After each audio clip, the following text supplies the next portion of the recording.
తాకట్లో ఉన్న బంగారాన్ని విడిపించి ఆ రోజున మార్కెట్ ధర కట్టి మిగిలిన డబ్బును మీకు అందిస్తుంది కొమ్మూరి గోల్డ్.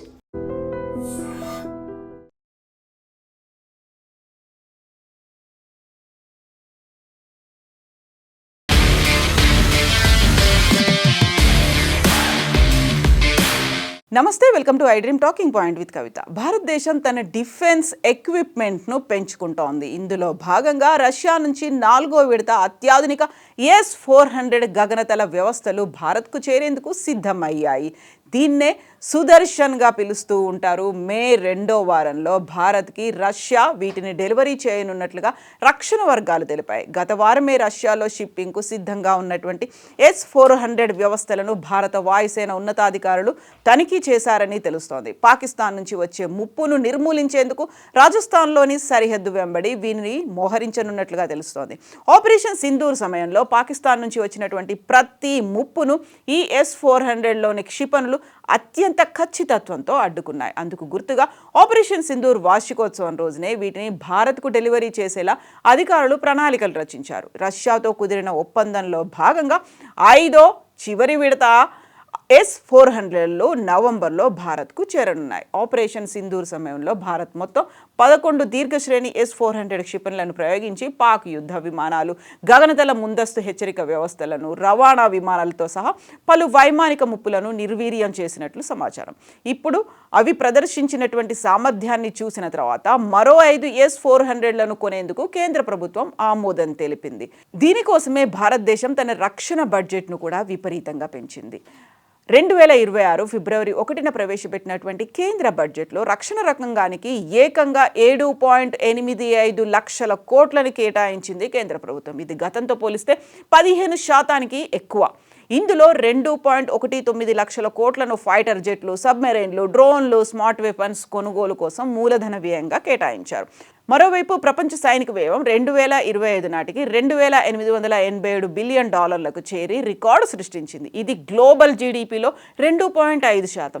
రష్యా ఉక్రెయిన్ యుద్ధం కారణంగా ఐరోపా దేశాలు సైతం భారీగా ఆయుధాలను సమకూర్చుకుంటున్నాయి. ఉక్రెయిన్ ఏకంగా తన జీడిపిలో 40% కేవలం రక్షణ రంగం కోసమే ఖర్చు చేస్తుంటే ప్రస్తుతం ప్రపంచ రాజకీయ ఉద్రిక్తతలకు అది అద్దం పడుతోంది. ఇక భారతదేశం అనేది ప్రపంచ సైనిక వ్యయంలో టాప్ 5th ప్లేస్లో ఉంది. సైన్యాన్ని బలోపేతం చేసుకునే దిశగా అడుగులు వేస్తూ ప్రపంచంలోనే అత్యధిక సైనిక వ్యయం చేస్తున్న దేశాల్లో భారత్ 5వ స్థానంలో నిలిచింది. పాకిస్తాన్పై చేపట్టినటువంటి ఆపరేషన్ సింధూర్, చైనాతో సరిహద్దు ఉద్రిక్తతల నేపథ్యంలో భారత్ తన ఆయుధ సంపత్తిని భారీగా పెంచుకుంటోంది.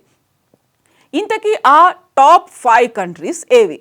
Stockholm International Peace Research Institution SIPRI తాజాగా విడుదల చేసిన నివేదిక ప్రకారం ప్రపంచ సైనిక వ్యయంలో కేవలం కొన్ని దేశాలే ప్రధాన వాటాను కలిగి ఉన్నాయి. వాటిలో అమెరికా $954 బిలియన్ అందరికంటే చాలా ముందు వరుసలో ఉంది. చైనా $336 బిలియన్ రెండో స్థానంలో ఉంది. తద్వారా వరుసగా 31 ఏళ్ల పాటు రక్షణ బడ్జెట్ను పెంచిన దేశంగా తన రికార్డ్ అలాగే పదిలంగా కొనసాగుస్తోంది. మరోవైపు ఉక్రెయిన్తో యుద్ధం చేస్తున్న రష్యా రక్షణ వ్యయం కోసం $190 బిలియన్ కేటాయించింది. ఈ విధంగా అది ఈ జాబితాలో 3వ స్థానంలో నిలిచింది. ఇక జర్మనీ 4th ప్లేస్లో ఉంది. తన సైనిక వ్యయాన్ని 24% మేర భారీగా పెంచింది జర్మనీ. తద్వారా దాని రక్షణ వ్యయం $114 బిలియన్ చేరి 4వ స్థానంలో నిలిచింది. సిప్రి నివేదిక ప్రకారం గ్లోబల్ డిఫెన్స్ ట్రెండ్స్లో భారత్ కీలక పాత్ర పోషిస్తోంది. 2025 సంవత్సరానికి గాను భారత్ తన సైనిక రంగంపై $92.1 బిలియన్ ఖర్చు చేసి ప్రపంచంలో 5వ స్థానంలో నిలిచింది. అంతకుముందు ఏడాదితో పోలిస్తే ఇది 8.9% ఎక్కువ. ప్రపంచ సైనిక వ్యయంలో ఇది 3.2%గా ఉంది. పాకిస్తాన్పై చేపట్టిన ఆపరేషన్ సింధూర్ సైనిక వ్యవస్థలను అత్యవసరంగా కొనుగోలు చేయడం వల్లే భారత్ వ్యయం అమాంతంగా పెరిగింది. ఇక దాయాది దేశం పాకిస్తాన్ కూడా తన సైనిక వ్యయాన్ని 11% పెంచింది. ప్రస్తుతం అది $11.9 బిలియన్ చేరింది. తద్వారా 40 దేశాల జాబితాలో పాక్ 31వ స్థానంలో నిలిచింది. పాక్తో పోలిస్తే భారత్ సైనిక వ్యయం దాదాపు 9 రెట్లు అధికంగా ఉంది. పాకిస్తాన్, చైనాతో ఉన్నటువంటి ఉద్రిక్తతల వల్ల భారత్ ఆయుధ కొనుగోళ్లను వేగవంతం చేసిందని సిప్రి నివేదిక స్పష్టం చేసింది. ఆయుధాల దిగుమతుల్లో భారత్ ఇప్పటికీ ప్రపంచంలో రెండో అతిపెద్ద దిగుమతిదారుగా కొనసాగుతుంది. ప్రపంచ దిగుమతుల్లో ఇది 8.2%. అయితే ఆయుధాల కోసం ఒకే దేశంపై ఆధారపడకుండా భారత్ వ్యూహాత్మకంగా వ్యవహరిస్తోంది. రష్యా నుంచి దిగుమతులను క్రమంగా తగ్గిస్తూ ఫ్రాన్స్, ఇజ్రాయెల్, అమెరికా దేశాల వైపు మొగ్గు చూపుతోంది. అయినప్పటికీ ఇప్పటికీ భారత్కు అతిపెద్ద ఆయుధ సరఫరాదారు రష్యానే. అయినప్పటికీ కూడా వివిధ దేశాల నుంచి అక్కడ ఉన్నటువంటి డిఫెన్స్ ఎక్విప్మెంట్ ఏదైతే స్పెషలైజ్డ్గా ఉన్నాయో వాటి కొనుగోలుకే భారత్ మొగ్గు చూపుతోంది. దానికి తగ్గట్టుగా ట్రేడ్ డీల్స్ను కూడా కుదుర్చుకుంటోంది. గతంలో అయితే డిఫెన్స్ సిస్టమ్కి ఇంత పెట్టకపోయేవాళ్ళు, ఇప్పుడెందుకు ఇంత భారీగా పెంచుతున్నారు అనడానికి ప్రధాన కారణం ఆపరేషన్ సింధూర్ని చూపిస్తున్నారు. ఒక సుదర్శన చక్రంగా అభివర్ణించేటువంటి S-400 ఇప్పుడు మళ్ళీ మన అమ్ముల పొదిలో చేరుతున్నాయి. సో శత్రు దుర్భేద్యంగా ఉండడానికి కాను వాటిని బార్డర్స్లో పెట్టాలి అనేటువంటి ఒక స్ట్రాటజీని భారతదేశం అవలంబిస్తోంది. అందులోనే భారీగా తన డిఫెన్స్ మెకానిజంని పెంచుకోవడానికి బడ్జెట్ను కూడా పెంచింది.